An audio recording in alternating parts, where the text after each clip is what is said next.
Viaje sin distancia, por Robert Scotch. Capítulo 8.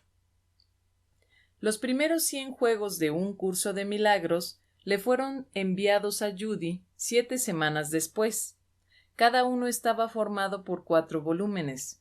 2 incluían el texto completo y los otros recogían independientemente el libro de ejercicios y el manual para el maestro. Sus dimensiones eran las de un libro de bolsillo, 12 centímetros de ancho por 20 de alto, pero el tamaño de letra era un 30% menor que en el material original y se hacía difícil de leer. Sin embargo, de esta forma, al menos era fácil de transportar, con lo que en una semana se distribuyeron 80 de los 100 lotes en el área de San Francisco y los restantes viajaron a Nueva York con Judy. En vista de que esta veintena se distribuyó en 4 días, Judy envió un SOS a Eleanor para imprimir otro centenar, pero antes de que le fueran enviados ya tenía casi 100 nuevas peticiones. Por aquel entonces, Judy compartió con Helen, Bill y Ken en una de sus reuniones que tenía problemas para entender parte de la terminología del curso, por lo que le gustaría que hubiera un glosario de términos. Bill le dijo que ya lo había comentado varias veces con Ken y Helen, pero sin resultado. ¿No podrías pedir ayuda a la voz para clarificar algunos términos?, preguntó Judy a Helen. Esta respondió que por supuesto que podía preguntar, lo cual no significaba que obtuviera respuesta, añadiendo: si la respuesta es igual de larga que el resto del material, no estoy segura de querer oírla. Aquella noche, Helen se sentó en silencio en su casa y pidió ayuda. La voz volvió, y lo que oyó fue el principio de la clarificación de términos, que acabaría incluyendo 11 de los mismos frecuentemente usados en el curso. Esta breve sección, posteriormente añadida al manual para el maestro, se transcribió en menos de 9 semanas. De cualquier forma, aquellas semanas no fueron nada tranquilas para Helen, debido a una serie de reuniones de trabajo a las que debía asistir y al trabajo subsiguiente producido por ellas. Su entorno profesional le resultó especialmente tenso. Una tarde en la que se encontraba muy fatigada, se sentó en su despacho con Bill y Ken y comenzó a leerles el nuevo material que había anotado. Repentinamente se detuvo y comenzó a quejarse de lo mucho que el curso interfería en su vida y de la pérdida de tiempo que le suponía. ¿Realmente no crees que es una pérdida de tiempo, verdad?, le preguntó Ken. Desde luego que sí. Pero ya sabes lo hermoso y significativo que es el material. ¿Para quién?, refunfuñó. Para quien quiera leerlo. Bueno, pues yo ya no quiero escribirlo, contestó, ni tampoco leerlo. Ken lo intentó de nuevo. Bien, en ese caso, ya no hay razón para que lleves tu cuaderno de taquigrafía contigo. ¿Por qué no lo tiras a la basura? Y diciendo esto se acercó, tomó el cuaderno y con la habilidad de un jugador profesional, lo encestó en la papelera. Bueno, comentó mientras se erguía, esto simplificará mucho tu vida. Y sin esperar respuesta salió de la oficina, seguido rápidamente por Bill. A la mañana siguiente, a las 6:15, sonó el teléfono en casa de Ken, justo en el momento en que estaba dando comienzo a una sesión de terapia con uno de sus pacientes. Cogió el teléfono. Era Helen, que estaba aterrorizada. Ken, no puedo encontrar mi cuaderno. Lo he buscado por todas partes. Tiene que estar en algún lugar, Helen. Mira en los papeles que te llevaste a casa anoche. Los he revisado ya 3 veces, explicó nerviosa. ¿Dónde podrá estar? Helen, ahora tengo un cliente, respondió Ken. ¿Por qué no? ¡Oh, Dios!, exclamaron a la vez. La papelera, recordó Ken, quedándose boquiabierto. Olvidé sacarlo, me puse al teléfono y ¿qué vamos a hacer? Llama a Bill, le aconsejó. Quizá pueda avisar al encargado de la limpieza. Helen colgó y de inmediato llamó a Bill a su casa y le contó lo sucedido. Bill le tranquilizó. No te preocupes, Helen. Llamaré al celador y le pediré que retenga la basura hasta que llegue yo. ¿Cómo pude hacer una cosa así?, se preguntaba Helen después de colgar. Bill llamó al hospital inmediatamente e intentó hablar con el celador, pero no tuvo suerte. Todo lo que sabía era que la basura se recogía antes de medianoche y era llevada al incinerador del hospital para ser quemada a las 6 de la mañana. Bill colgó el teléfono, se puso la ropa y salió corriendo a coger un taxi. La carrera hasta el hospital le pareció interminable a pesar de que llegó en menos de 20 minutos.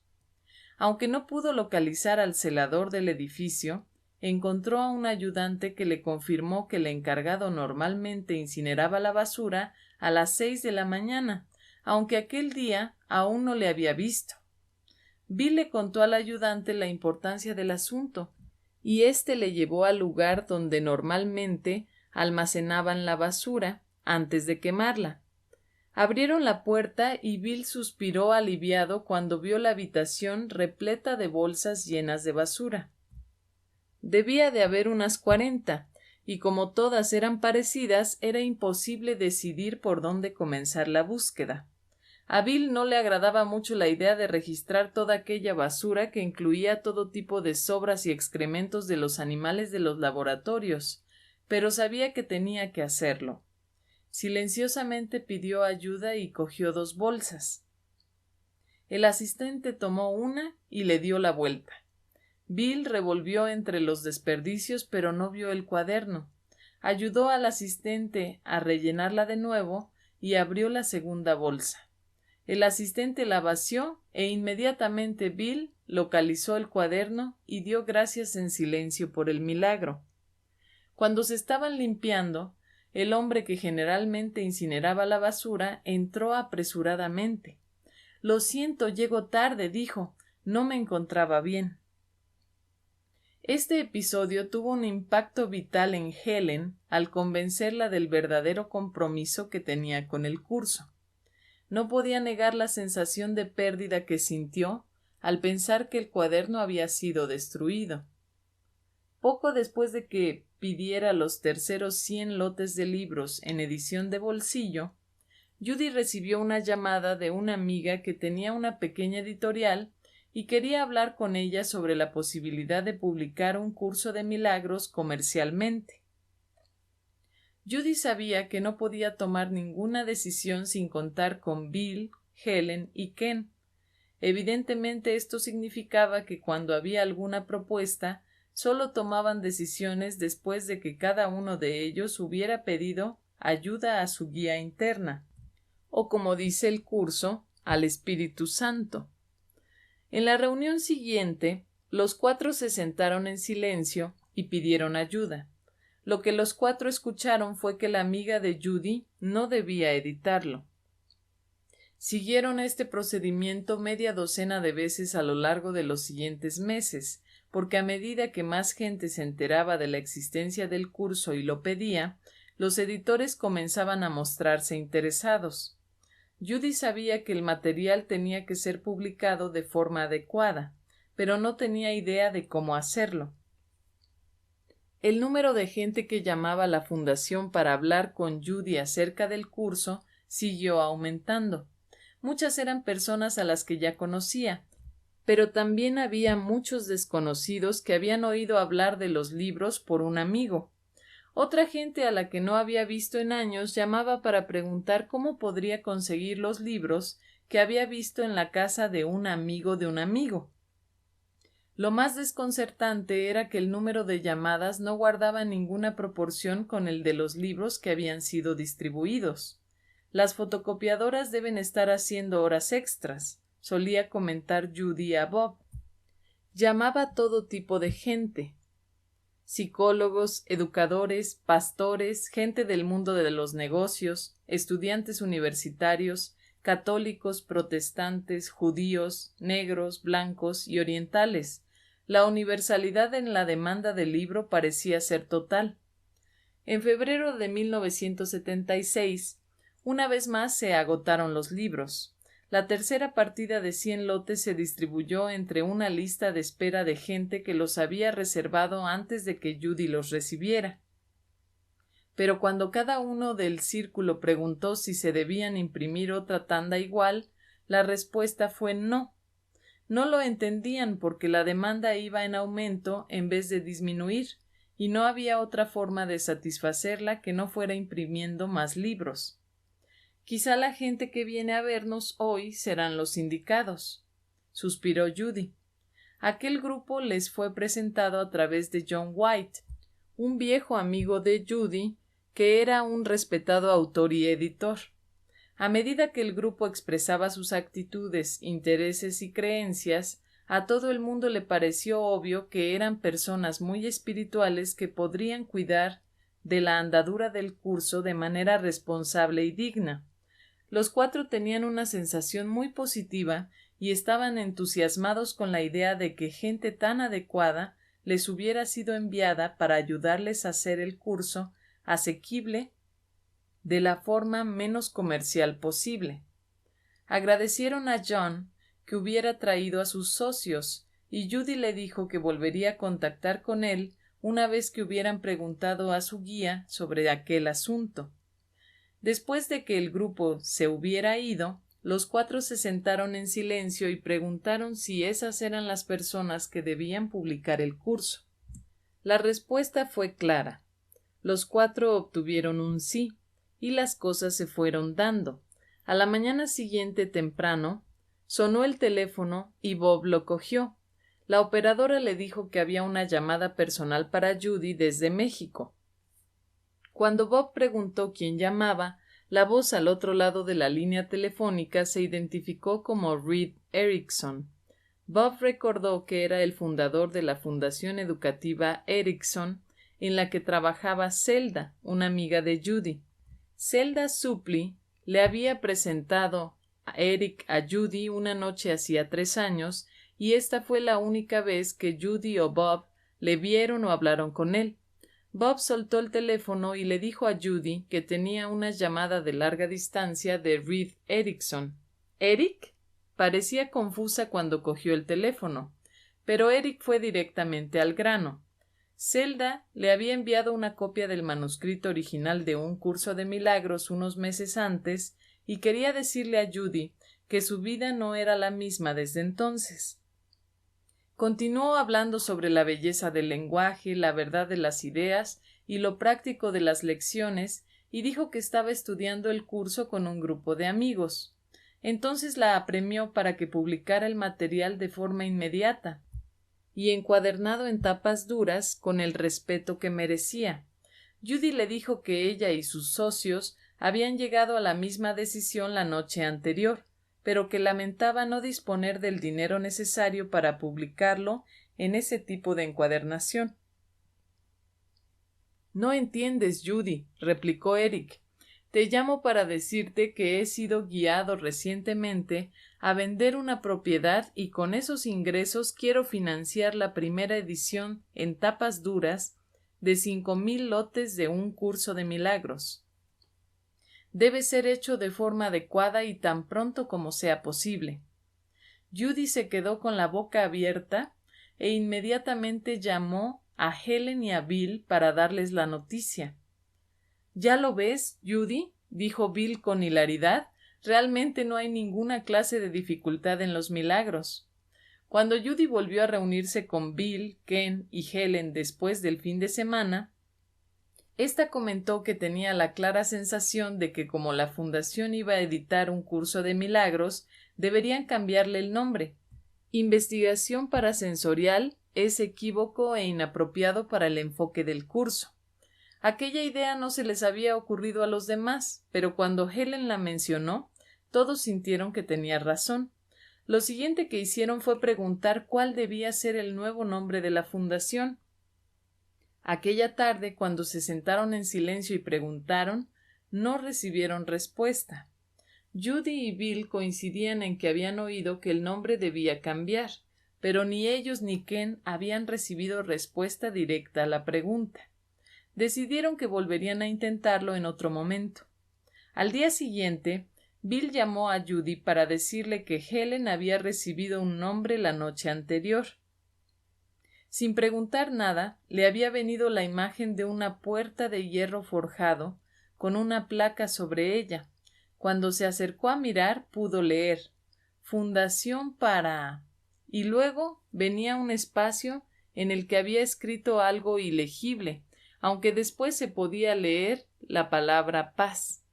No sé cuál es el significado de las puertas de hierro, dijo Bill, y tampoco lo sabe Helen, pero los dos creemos que lo que vio está relacionado con el nuevo nombre de la fundación. Aquella tarde, el grupo se reunió para comentar la información recibida por Helen. Todos tenían claro que el nombre no debía ser Fundación para la Paz, ya que no les parecía suficientemente específico. El propósito del curso, dijo Helen, es ayudar a encontrar la paz interior. De forma casi simultánea, Ken, Bill y Judy, cada uno de ellos dijeron paz interior. Desde ese momento quedó claro que el nuevo nombre debía ser Fundación para la Paz Interior. Los primeros juegos de la primera edición encuadernada en tapas duras de un curso de milagros se entregaron el 22 de junio. Aquella noche hubo una fiesta en casa de Judy y Bob. Celebraron simultáneamente la primera edición del libro y el cumpleaños de Douglas Dean, el profesor responsable de que Judy llegara a conocer a Helen, Bill y Ken. Todos se sintieron sorprendidos por lo rápido que se había realizado la impresión, y en uno u otro momento de la noche, cada uno de ellos cogió los libros para acariciarlos suavemente, como si quisieran asegurarse de que realmente estaban impresos. Cuando trajeron el pastel de cumpleaños, Judy hizo un pequeño discurso para agradecer todos los milagros que habían permitido que los libros nacieran de aquella forma. Comenzó con las imágenes de Helen y la voz, y siguió con toda la lista de milagros hasta el de cómo se había financiado aquella edición, y cuando tomó los libros en sus manos, supo sin sombra de duda, como todas las demás personas en la habitación, que escuchando a sus voces internas, un curso de milagros había sido hermosamente guiado hasta su perfecto nacimiento. Reed Erickson, de la Fundación Educativa Erickson, regaló las primeras copias del libro a más de 200 de sus amigos personales y conocidos, aquellos que él sintió que se podrían beneficiar. Estas personas vivían por todo el país y muchos de ellos eran líderes en sus respectivas profesiones. Como resultado, el curso comenzó a tener una excelente difusión de forma casi inmediata. Otros miembros del grupo enviaron asimismo copias de regalo y Bill envió una a Hugh Lynn Case, que les había ayudado tanto años atrás. Y además, la fundación había acumulado una lista con más de 200 nombres de gente que solicitaba información sobre el curso. Fueron informados de que ahora podían adquirirlo en el nuevo formato. Los planes de Judy incluían un viaje a California aquel verano. Al irse se llevó 64 juegos e hizo enviar otros tantos para poder proporcionárselos a quienes lo pidiesen. No tenía ni idea de cómo se venderían ni a quién, pero sabía que si estaban disponibles, la gente que debía tenerlos sería guiada hasta ellos. Cuando Judy llegó a California, inmediatamente se puso en contacto con Jim Bollen, el editor de Psíquica, quien le insistió para que dirigiese un grupo de trabajo sobre el curso una de las noches siguientes. Bill, Helen y Ken habían acordado pasar algún tiempo en California con Judy, y como iban a hacer el viaje al cabo de unos pocos días, Judy y Jim reunieron un grupo de unas 25 personas que habían estado trabajando con el material. Existía en general una gran sensación de dedicación al curso, y las historias que se contaron aquella noche sobre las transformaciones de tantas relaciones eran el testimonio del incuestionable valor práctico de los principios en los que estaba basado. Naturalmente, este fue el aspecto que más les gustó a Helen y a Bill de la reunión de aquella noche, y de las otras que siguieron a lo largo de aquel mes de estancia en el área de San Francisco.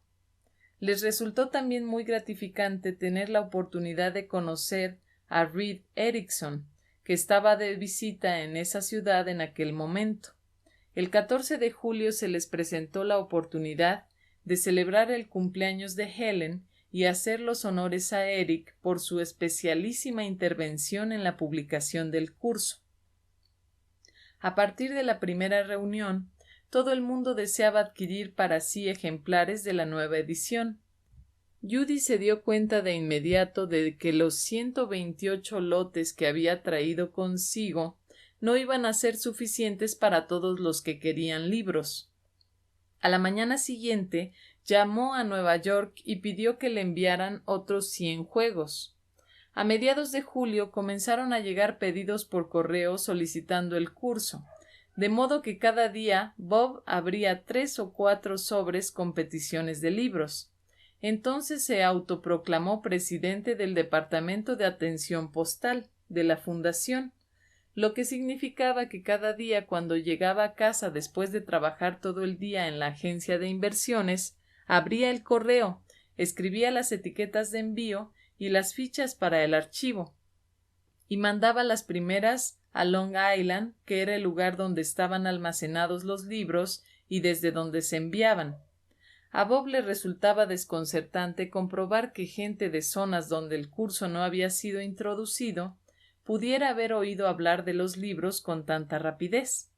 Durante las primeras 6 semanas llegaron encargos desde 23 estados, entre los que se encontraban Florida, Texas, Luisiana, Minnesota y Washington, y también desde algunas localidades de Canadá. Entretanto, Jim Bollen, que había estado trabajando con el material durante casi un año, reconoció lo profundamente que el curso había afectado su vida y la de las personas a su alrededor, y decidió que se debería escribir un artículo especial para la revista Psíquica o Psychic. Cuando conoció a Helen y a Bill el verano anterior, se habían establecido entre ellos una conexión y un respeto mutuo inmediatos.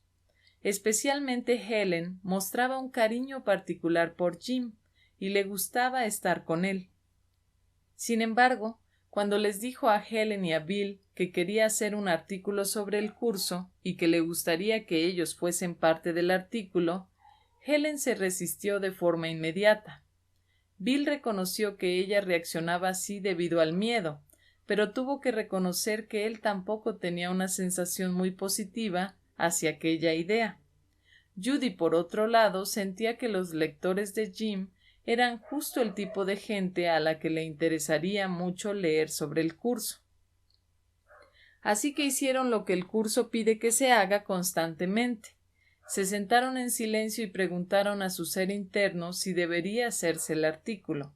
Para sorpresa de Judy, su propia respuesta fue no, y sin preguntar siquiera supo que los demás habían recibido la misma contestación. A Judy no le gustó aquella respuesta porque Jim era su amigo, y su mente lógica le decía que debía tener el artículo para su revista psíquica. Sugirió a los demás que sería bueno volver a preguntar, solo que esta vez preguntarían por qué el artículo no debía escribirse. La respuesta fue clara y Helen la expresó de forma concisa. He oído que el curso no debe ser asociado de forma alguna con lo psíquico, dijo.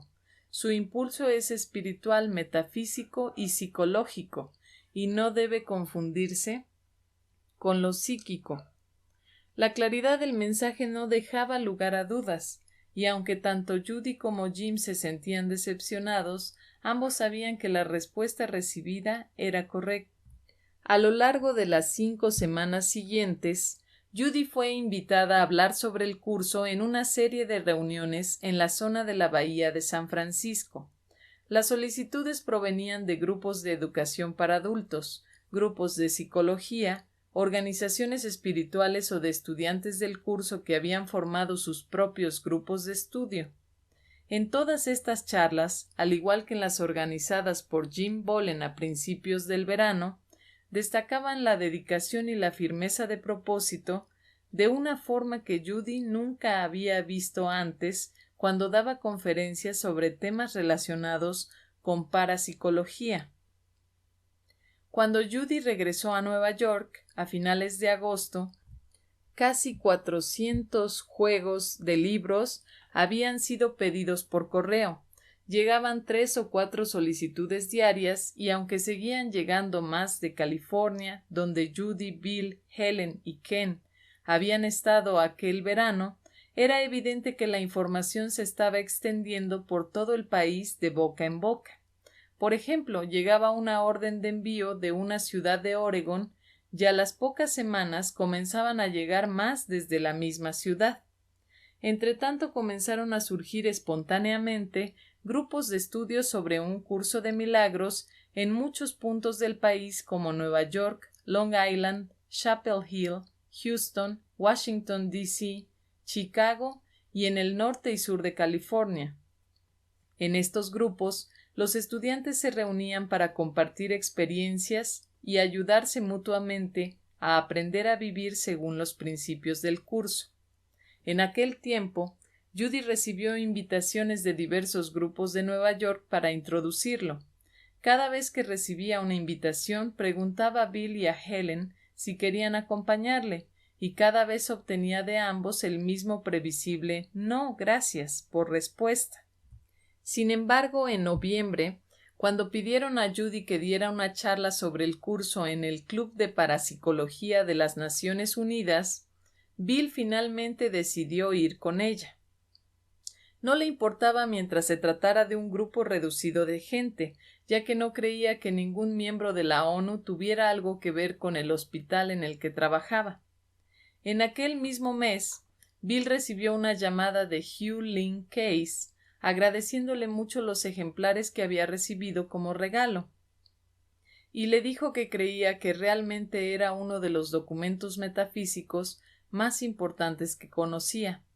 Continuó diciendo que a la librería de la Asociación para la Investigación y la Iluminación le gustaría poner los libros a la venta y pidió a Bill si podía encargarse de que fueran enviados en depósito 10 lotes de libros a Virginia Beach. Esta fue la primera librería en la que un curso de milagros se puso a la venta. Para Bob, uno de los aspectos más satisfactorios del cargo de presidente del Departamento de Correos en la Fundación era el de leer y contestar el continuo flujo de cartas de todos aquellos a quienes el trabajo con el curso había afectado profundamente. Llegaban cartas de gentes procedentes de cualquier tipo de fe o tradición, quienes en su mayoría relataban cómo aplicando los principios del curso, diversas relaciones inarmónicas habían comenzado a sanar. Muchas de las cartas hacían referencia a los milagros ocurridos cuando quienes las reescribían comenzaron a aplicar los principios del curso.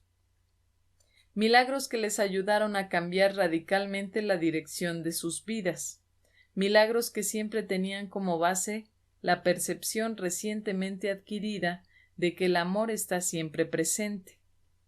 A veces las cartas contenían relatos muy inspirados de cómo había ocurrido lo imposible, mientras que otras simplemente expresaban su agradecimiento a la Fundación por poner a disposición del público estos libros tan prácticos. Las cartas comenzaron a llegar a finales del otoño de 1976 y hasta el día de hoy continúan llegando regularmente. Mientras Bob tomaba a su cargo el trabajo administrativo, Judy pasaba mucho tiempo viendo a gente que había oído hablar de un curso de milagros y que quería saber algo más sobre él. Aunque recibía solicitudes de personas con todo tipo de formación, las más habituales eran de educadores, psicólogos y gente orientada espiritualmente. Estas personas no solo estaban interesadas en los libros para sí mismas, sino también en relación con sus prácticas profesionales.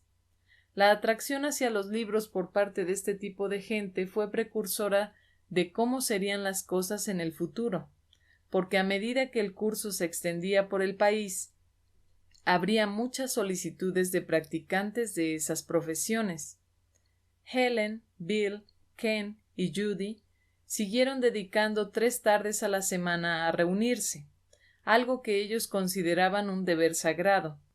Uno de los temas que trataban con cierta regularidad era el miedo de Helen a que alguien del hospital se enterara de lo que había hecho, porque a pesar de saber muy bien lo que decían las lecciones del curso, incluida la 48 en la que se afirma que no hay nada que temer, seguía sintiéndose muy amenazada por la idea de que alguien lo descubriera.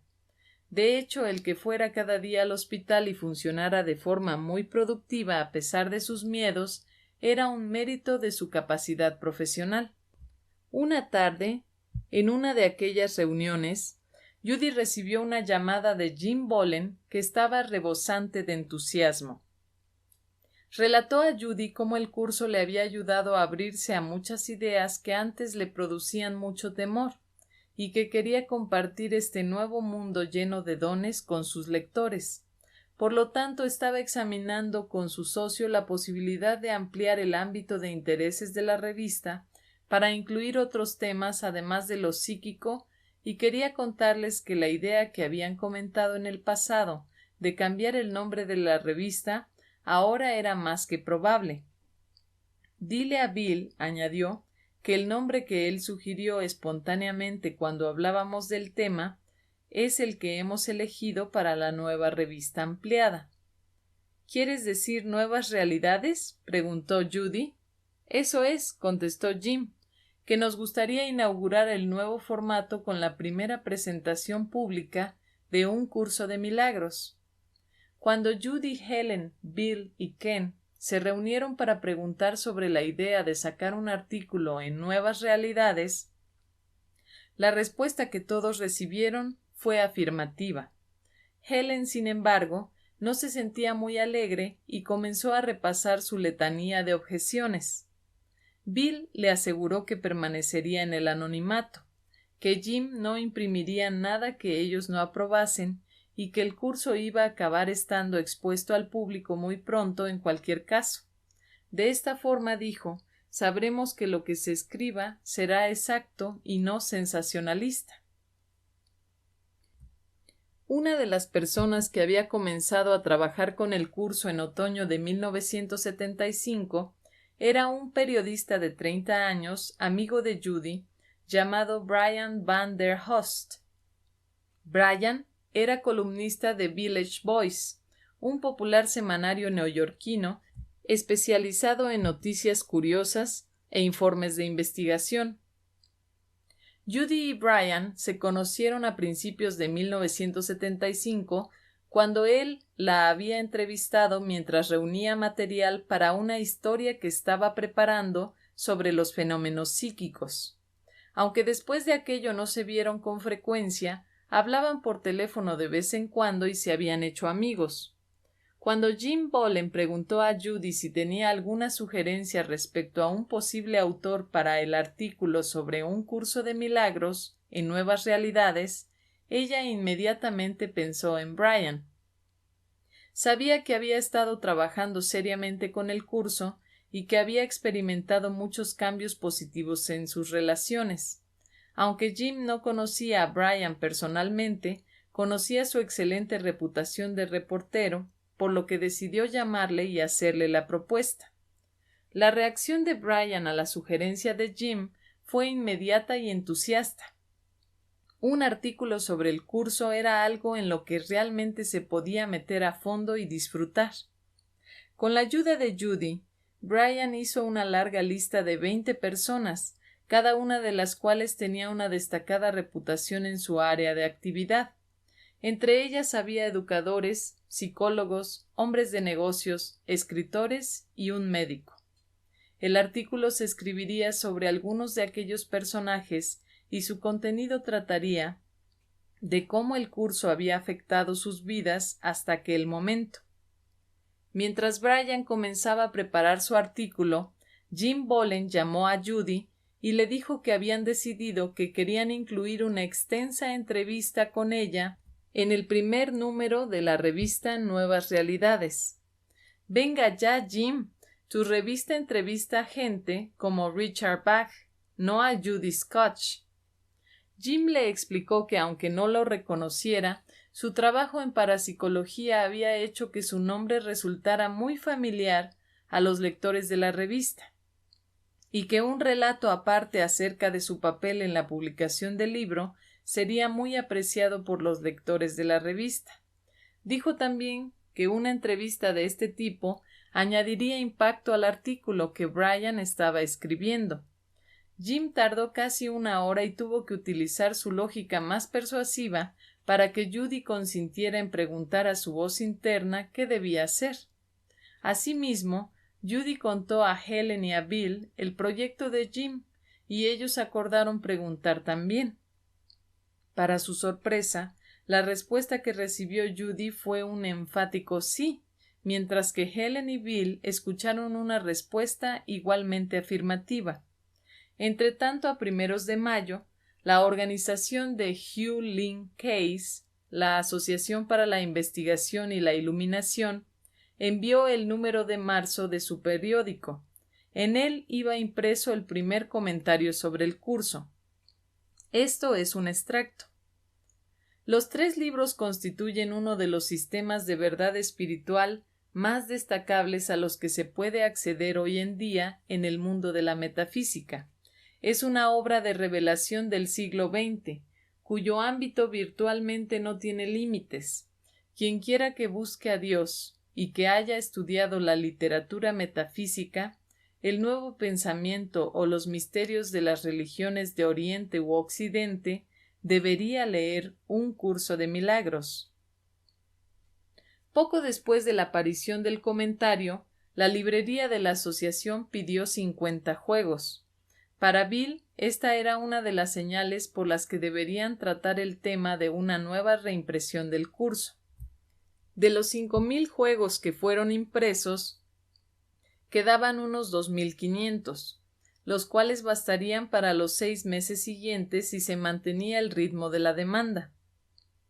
Pero teniendo en cuenta la revista de la asociación y suponiendo que el artículo en Nuevas Realidades tendría algún efecto sobre los pedidos, Bill sentía con claridad que debían encargar otra impresión. Una vez más los pros y contras lógicos fueron estudiados. Obviamente nadie tenía una idea exacta del efecto que tendrían el artículo y la entrevista en las órdenes de compra, pero Bill sintió que se podía esperar que fueran unos 1,000, los pedidos de los lectores de la revista Nuevas Realidades.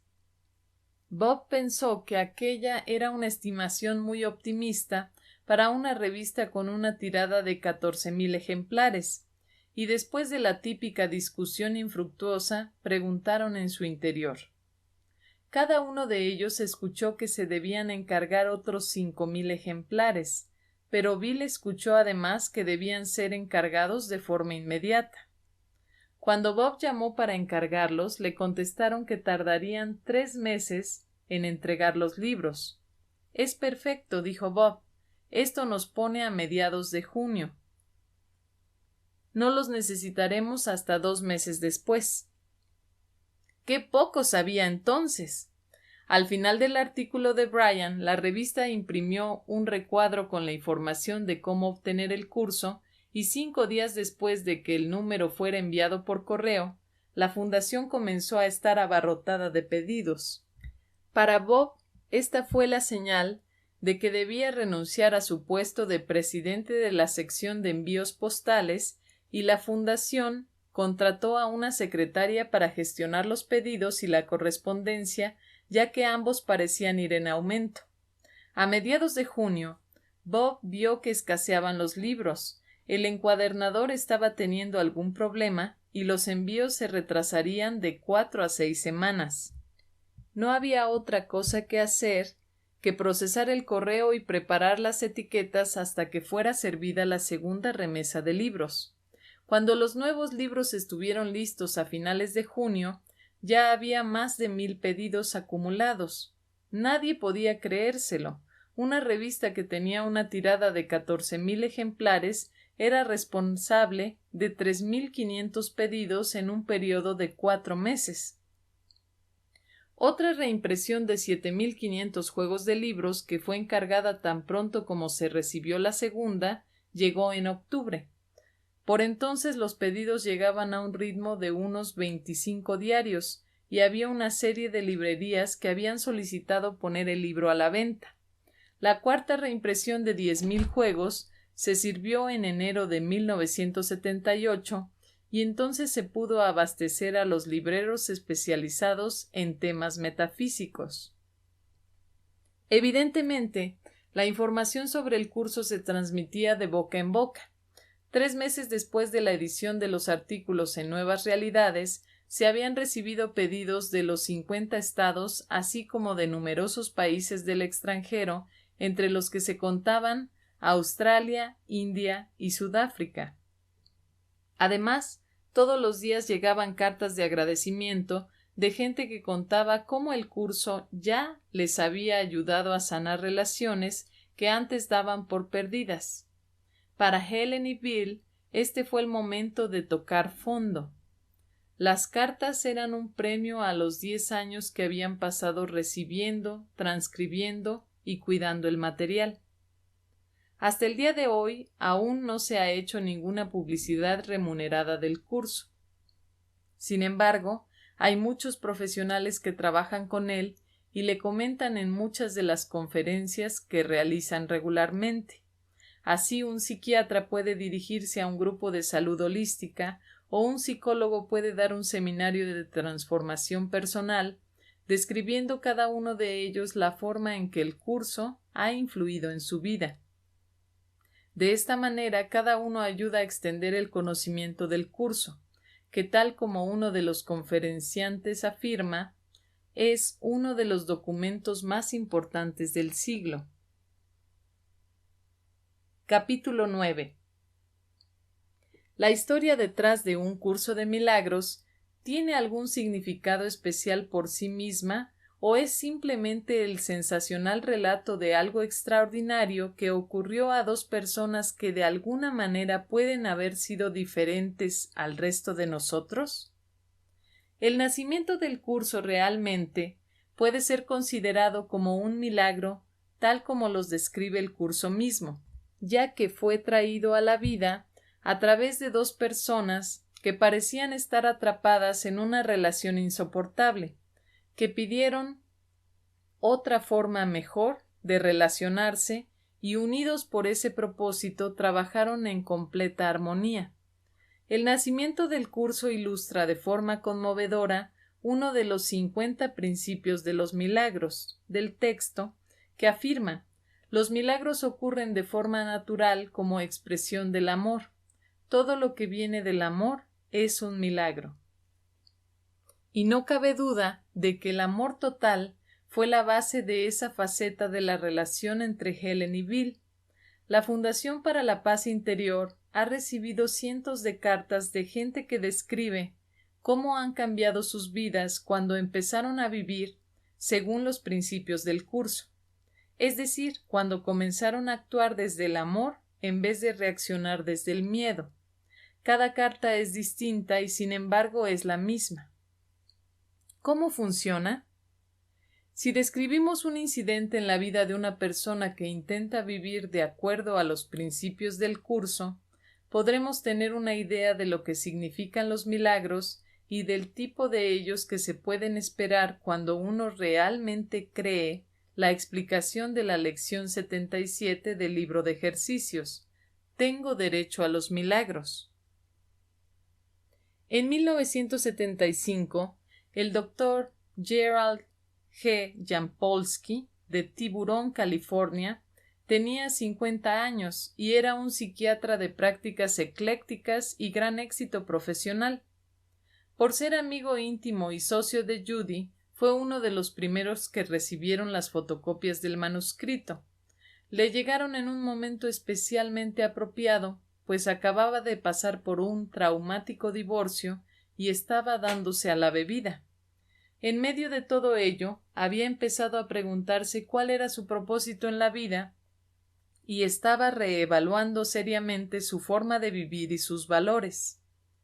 Reconoció inmediatamente que este material podría suponer una alternativa mejor que el camino que había emprendido y en consecuencia ha estado trabajando con el curso desde 1975, con lo que su vida personal y profesional refleja su espectacular cambio.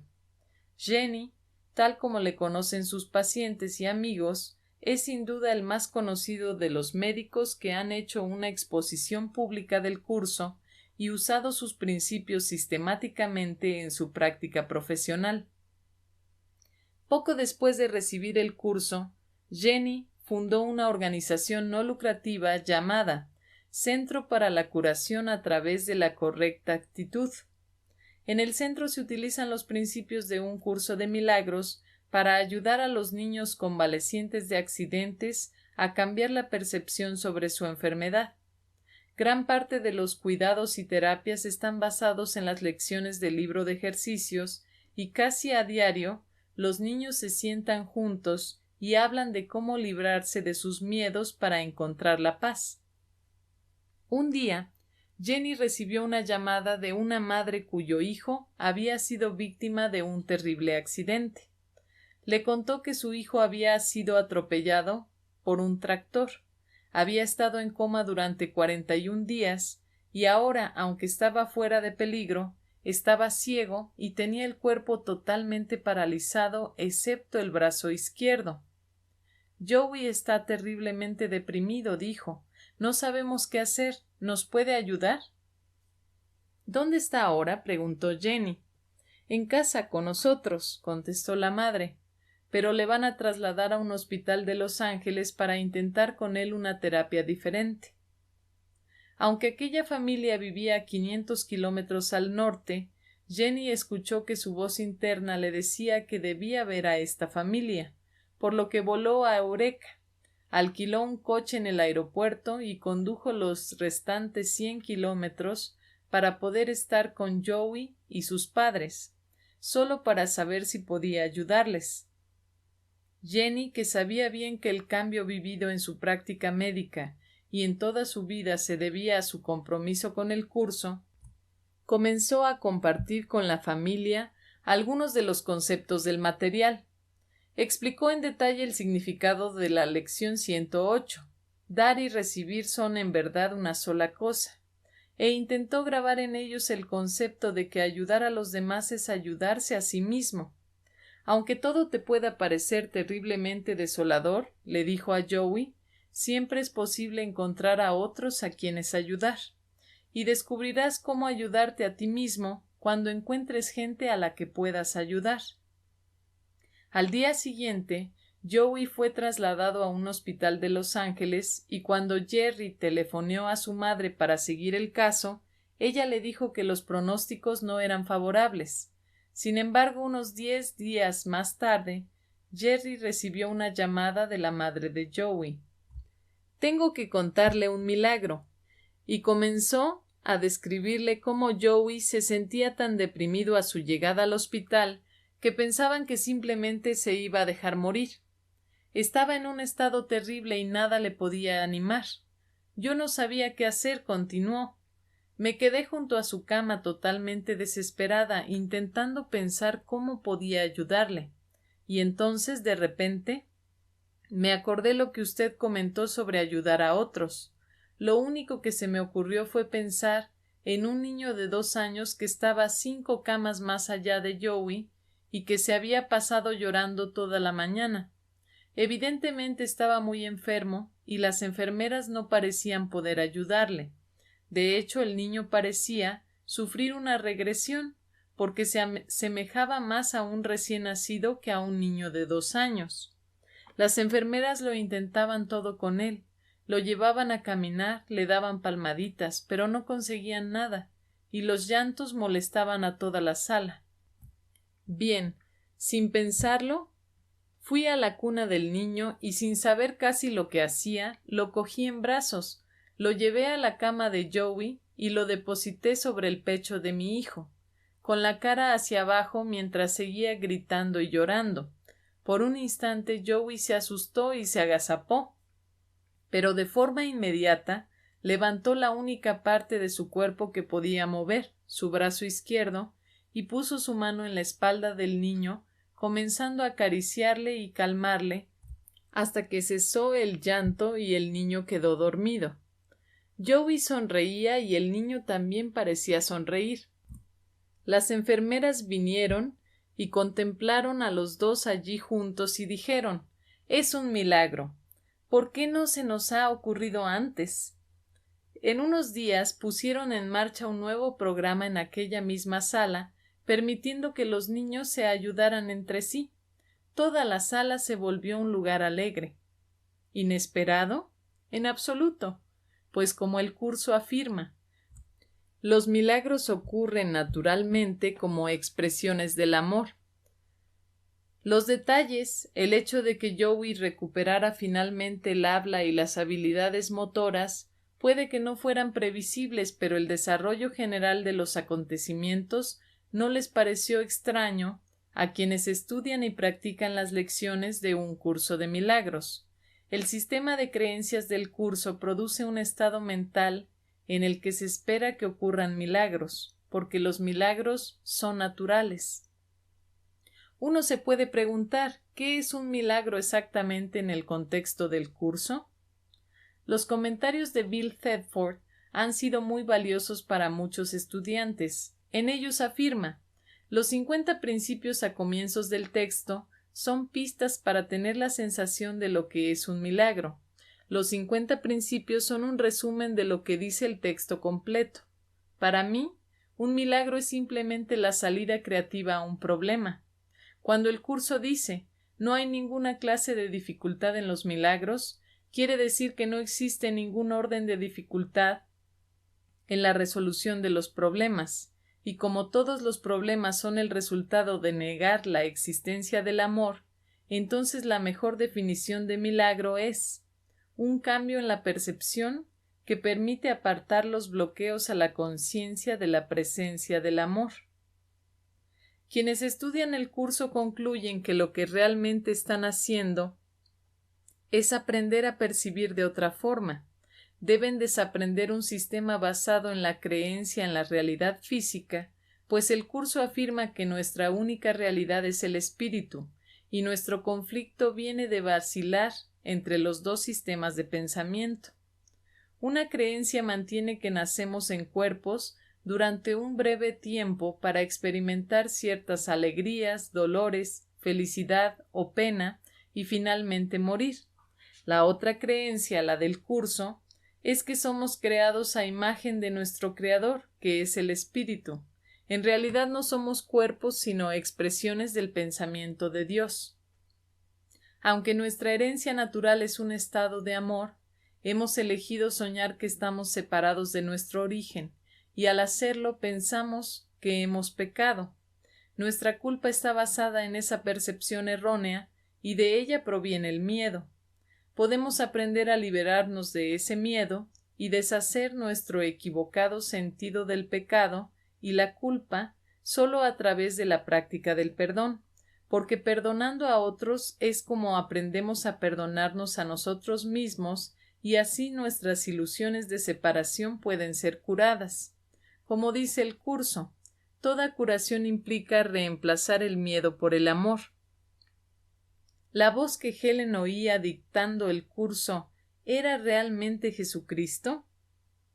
Tanto Helen como Bill creen que el material debe ser presentado por sí mismo, sin tener en cuenta su supuesta autoría. En lo más profundo de ella, Helen estaba segura de que la voz era la de Jesús, y sin embargo seguía teniendo sensaciones ambivalentes sobre el tema. Por mi falta de fe en Dios, no me gustaba lo que estaba copiando, y me sentía impulsada a atacarlo y probar que no era cierto. Por otro lado, pasé mucho tiempo no solo copiándolo, sino también dictándoselo a Bill, lo que demuestra que me lo tomaba en serio. Llegué a llamarlo el trabajo de mi vida, aunque seguía convencida de su falta de autenticidad y me daba mucho miedo. Como señaló Bill, debo haber creído en él, aunque solo fuera por lo que me peleaba con él. Aunque sea verdad, esto no me aliviaba, y me encontraba en la situación imposible de no creer en el trabajo de mi vida. La situación era ridícula y dolorosa. ¿Pero de dónde vino la inspiración? Evidentemente aquel tema era el último sobre el que yo hubiera esperado escribir, porque no conocía nada al respecto. Después de haber hecho la transcripción, supe que muchos de los conceptos e incluso algunos de los términos del escrito se encuentran en el pensamiento místico tanto oriental como occidental, pero en aquel momento no tenía conocimiento de ellos. Tampoco entendía la tranquila pero impresionante autoridad con la que la voz dictaba. Debido a la extraña e imponente naturaleza de su autoridad, me refiero a la voz con V mayúscula. No comprendo la autoría real del escrito, pero la combinación de certeza, sabiduría, suavidad, claridad y paciencia que caracterizaba a la voz hace que esa forma de referencia parezca la más apropiada. En distintos puntos del escrito, la voz misma habla de forma clara sobre el autor. Mis propias reacciones a esas referencias, que literalmente me dejaron asombrada entonces, fueron perdiendo en intensidad hasta llegar a un nivel de mera indecisión. No comprendo los hechos que condujeron a realizar el escrito, no comprendo el proceso y desde luego tampoco comprendo la autoría. Para mí no tendría sentido intentar explicarlo. Cuando un curso de milagros comenzó a ser transcrito por Helen, nadie podía prever el efecto que tendría en el mundo, pero parece claro que el material les fue dado a Helen y a Bill para un propósito más amplio que el de simplemente ayudarles a encontrar una forma mejor de vivir en el universo. Ha afectado ya a un número demasiado grande de vidas de una forma positiva para que hubiera sido dado por un motivo tan limitado, y parece ser que a su tiempo y a su manera se extenderá allí donde sea necesario. Los conceptos del curso son tales que cualquiera que estudie el material seriamente debe encontrar que sus percepciones cambian, que cuando uno cree y sigue la realidad espiritual que propone, el único resultado posible es la paz mental. Porque cuando nos liberamos de todos nuestros miedos, seremos y sentiremos lo que en realidad somos, que es amor total. Entonces sabremos que realmente el viaje hacia Dios ha sido un viaje sin distancia. Epílogo. En 1977, a la edad de 68 años, Helen tuvo que dejar el hospital después de haber trabajado 2 años más que la edad normal de jubilación. El 9 de febrero de 1981, casi 4 años más tarde, murió en la ciudad de Nueva York.